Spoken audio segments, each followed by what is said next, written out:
c'est très difficile de parler de soi-même, franchement. Mais bon, je vais essayer. Moi, je me définis, comme on me définit d'ailleurs, comme un Malien d'origine, Sénégalais d'adoption, panafricaniste par conviction et citoyen du monde noir par devoir de combat. Donc je suis à la fois un disciple de Cheikh Anta Diop et de Marcus Garvey. Je suis banquier de formation, mais depuis ma jeunesse, je me suis toujours intéressé à la littérature et aux arts. Et je faisais partie d'un club culturel qui était abrité par l'ambassade des États-Unis, le consulat des États-Unis, ou centre culturel américain plutôt, centre culturel américain ici à Dakar. On avait un club donc, qui faisait du théâtre, qui animait un journal, etc. Disons, j'ai commencé à me former à partir de là.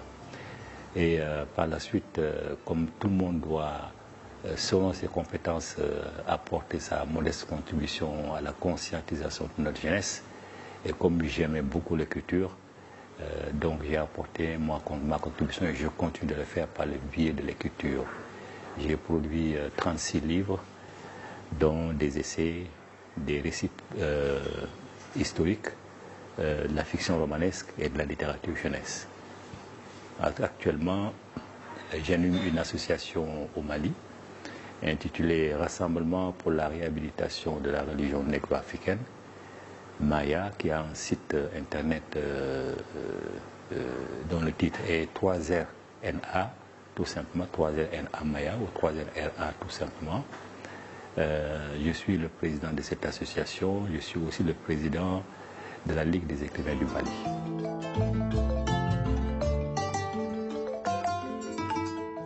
Il n'y a pas d'opposition entre les chiffres et les lettres, et que simplement parce que l'écriture est ma passion. Donc, comme l'écriture est ma passion, bon, effectivement, je l'utilise pour transmettre, pour en tout cas contribuer modestement à la conscientisation de la jeunesse africaine. C'est ça mon objectif. Donc, surtout que maintenant que je suis à la retraite, j'écris beaucoup à côté de l'animation que je fais de mes deux associations.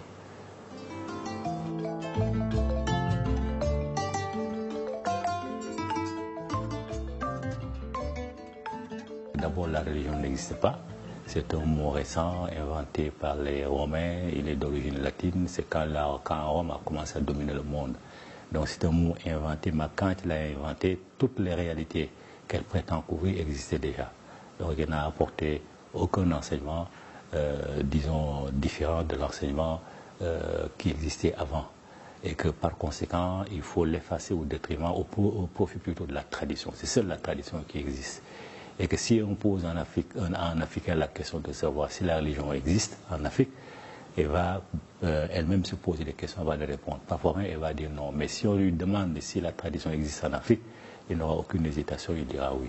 Donc c'est qui prouve que, effectivement, le mot religion est utilisé pour s'aimer la zizanie, entre guillemets, pour tromper les gens, parce qu'on oppose religion et tradition. Or, les deux termes couvrent exactement la même réalité. Et donc, j'ai dit non, traditions, elles sont antérieures à toutes les autres traditions. Elles existent plus de 1000 ans avant la Bible, avant l'Ancien Testament, plus de 2000 ans avant le Nouveau Testament et plus de 3000 ans avant l'apparition du Coran. Et que tout est embrassé dedans. Et dans ce livre-là, il ne fait référence à la vie d'aucun individu. Aucune personne ne voit sa biographie écrite dans ce livre-là. Ça ne concerne que les divinités et les ancêtres, contrairement aux autres livres qui sont des livres de narration qui concernent l'histoire des êtres humains. Donc ça n'a rien à voir. Et ce livre-là, chez nous, existe bien. On les appelle les médounétaires, toutes ces paroles sacrées qu'eux-mêmes ont reprises et qui sont sur les sarcophages, sur les pyramides et qui sont aussi dans les textes écrits. Et une grande partie d'entre ces écrits-là ont été rassemblés dans un livre qui s'appelle vulgairement le livre des morts des anciens Égyptiens, mais le terme exact, c'est le livre de la sortie à la lumière du jour. Ces textes-là existent, ce sont des preuves qui existent, qui montrent que les Africains, avant tous les autres peuples, ont réfléchi à Dieu, ont cerné Dieu dans sa totalité. C'est pourquoi la religion traditionnelle africaine a toujours été imitée, mais n'a jamais été égalée. Le judaïsme Ça n'est inspiré pour se faire, pour se construire, mais très mal, puisque ces auteurs n'ont pas été formés à la véritable école africaine, parce qu'ils ne pouvaient pas accéder à l'enseignement secret. Le christianisme est venu, s'est greffé sur la Bible pour se faire. L'islam est venu et s'est appuyé sur les deux pour se construire. Donc personne ne peut comprendre le Coran s'il ne dit pas la Bible. Et les musulmans, malheureusement, ont la paresse de faire ce travail intellectuel. Certains pensent même que c'est un péché que de retourner à la Bible. Et ça, c'est dommage. Plus les populations resteront ignorantes de leur véritable tradition, mais plus l'islam va proliférer, va prospérer, et eux aussi, ils vont en tirer avantage, parce qu'il n'y aura pas de contestation. Mais un Africain qui est formé à l'école africaine n'acceptera jamais la résignation. La résignation n'existe pas chez nous. C'est chez les autres qui existent, qui mettent toujours tout sur le compte de Dieu. Si on a un mauvais président, c'est Dieu qui l'a amené, on va supporter qu'il parte. Sauf quand ça chauffe, que les gens se révoltent. Mais on le supporte parce que c'est Dieu qui l'a amené pour nous. Alors pour nous, dans la tradition africaine, ce n'est pas Dieu qui choisit, ce sont les ancêtres qui choisissent. Et quand on déçoit les ancêtres, on paye cash. Alors ils le savent, c'est pourquoi ils ne retournent pas en arrière. Ce n'est pas dans leur intérêt. Nous devons apporter notre contribution au même titre que nous ne pouvons pas laisser le monde parce qu'il y a le monde à la catastrophe. Et nous avons des valeurs qui vont préserver le monde cause à 70% sur ce qui est. Religion, culture, tradition, mœurs et coutumes, c'est exactement la même chose. Ces mots revêtent les mêmes réalités, il n'y a aucune différence. Quand on parle de cultures africaines au pluriel, on ne parle pas d'islam au pluriel, on ne parle pas de christianisme au pluriel. Il y a des sensibilités différentes dans le christianisme. Catholique, protestant, témoin de Jéhovah, etc. L'islam c'est pareil, sunnite, mouride, sunnite, chiite, laïenne, etc. Mais le tronc commun c'est exactement la même. C'est l'enseignement du Coran qui est suivi. Dans le christianisme, c'est l'enseignement de la Bible qui est suivi. Dans nos traditions, ce sont les mêmes valeurs qui circulent. L'unicité de Dieu, dans toutes les traditions, du Sénégal jusqu'en Afrique australe, l'unicité de Dieu. L'unicité plurielle de Dieu, c'est-à-dire il est à la fois partielle de totalité. Il est la force vitale. Il est androgyne. La complémentarité entre la femme et l'homme, pas l'égalité mais la complémentarité. La réincarnation, le culte des ancêtres, l'écologie sacrée, le totémisme, du Sénégal jusqu'en Afrique australe, sont les mêmes réalités. Les mêmes réalités. Maintenant, il peut y avoir des manifestations diversifiées. Au Bénin, l'animal sacrificiel qui est d'habitude utilisé dans le golfe du Bénin, c'est la chèvre. Dans le Sahel, c'est le mouton. Ce sont ces choses-là seulement qui changent. Et parce que les langages sont différents, on s'adresse aux ancêtres d'une langue qui est différente de celle du voisin. Mais la même manière dont on s'adresse aux ancêtres, dans la case sacrée ou dans le bois sacré, partout en Afrique du Sénégal, en Afrique australe, c'est exactement la même. Les pangols, le vaudou, le komo, ce sont les mêmes réalités qui sont incluses. Et ces pratiques-là sont des cultes qui sont ancrés dans la tradition africaine. Il n'y a pas de culture africaine au pluriel, il n'y a qu'une seule culture africaine au pluriel avec des manifestations diversifiées. Ce qui trompe les gens, c'est ça. Les Ndiaye du Sénégal sont les Diarra du Mali, ils ont le même totem. Les uns sont Wolof, les autres sont Bambara. On peut dire qu'ils sont différents comme peuple, ce n'est pas vrai. Les Guèye du Sénégal et les Nkrumah du Ghana, les Doumbia du Mali, c'est exactement la même chose. Les Diop du Sénégal, les Traoré du Mali, c'est la même chose. Les Ngom et les Mbo du Sénégal sont les mêmes que les Mbo et les Ngom de l'Afrique centrale. C'est les mêmes peuples. Tout simplement qu'il y a eu des branches qui sont diversifiées, qui sont allées s'installer ailleurs, mais qui ont gardé les points fondamentaux communs. Il n'y a pas plusieurs cultures africaines, il n'y en a qu'une seule. La vision du monde de l'Africain est fondamentalement différente de la vision du monde du judéo-chrétien et de l'islam. C'est une vision du monde.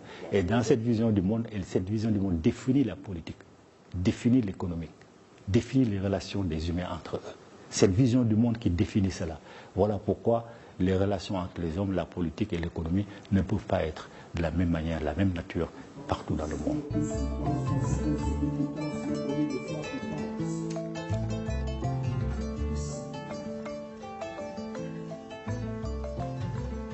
Si l'Afrique avait été prosélyte, le monde entier aurait pratiqué à l'heure actuelle la tradition africaine. Mais l'Afrique n'a jamais été prosélyte. Ce sont les autres qui sont venus à l'école africaine. Ils sont déplacés pour venir depuis Abraham concernant les Hébreux. Abraham est venu en Égypte. Il a appris en Égypte. Abraham n'était pas circoncis. Quand on n'est pas circoncis, on ne peut pas entrer dans les secrets de la tradition africaine. Jamais. Ils ont vu en surface. Ils ont copié en surface, ils ont fait leur propre tradition. Et quand ils ont établi leur tradition, leur religion, ils ont inclus beaucoup de mensonges, ils ont insulté l'Afrique. Ils ont fait comme si la race est née, les races sont nées à partir de Noé, ce qui est un mensonge historique. Donc ça veut dire qu'ils n'ont rien pris de chez nous, ils ont tout fabriqué pour eux-mêmes, à coup de mensonges contre notre tradition. Voilà pourquoi on ne peut pas dire que nous leur avons légué quelque chose. Ils ont appris ce qu'ils ont appris de surface, ils ont créé leur tradition qui est fondamentalement différente de la nôtre et que nous ne pourrons pas aujourd'hui, sous prétexte de modernisme et de difficultés à retourner en arrière, aller dans leur sens et rester musulmans. C'est ça la résignation. Sinon, dans la tradition africaine, la résignation n'existe pas. Parce qu'on ne met jamais rien sur le dos de Dieu. Tout ce qui se passe, de positif comme de négatif, c'est l'être humain qui le construit. Dieu est trop haut, Dieu est trop pur pour se mêler de nos affaires. Dieu n'a aucune raison de vous donner la gloire, moi la fortune, et de faire d'un autre un mendiant. Dieu n'a pas le droit de le faire. Ce sont les musulmans, les chrétiens qui raisonnent comme ça. C'est même un manque de respect vis-à-vis de Dieu, mais ce n'est pas nous. Donc nous, notre tradition, c'est le respect pur envers Dieu. On ne lui demande même pas d'intervenir, parce que lui demander d'être injuste.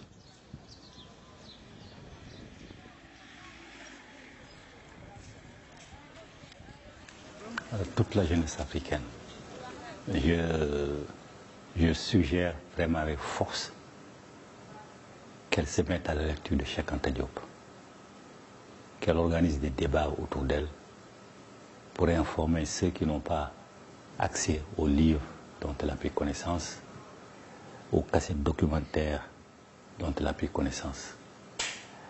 Je lui suggère de faire ce travail-là, parce que c'est ce travail qui va lui permettre de ne plus avoir honte de ses ancêtres, au contraire d'en être fier, de savoir quel rôle de grands bâtisseurs ces ancêtres ont tenu dans l'histoire de l'humanité, quel rôle ils ont joué dans l'émergence de l'humanité, dans tous les domaines, la science, la médecine, les techniques, l'architecture, etc. Donc c'est ce conseil que je donne vraiment à la jeunesse africaine. Droit Libre TV, la web télé 100% droits humains, 100% liberté d'expression.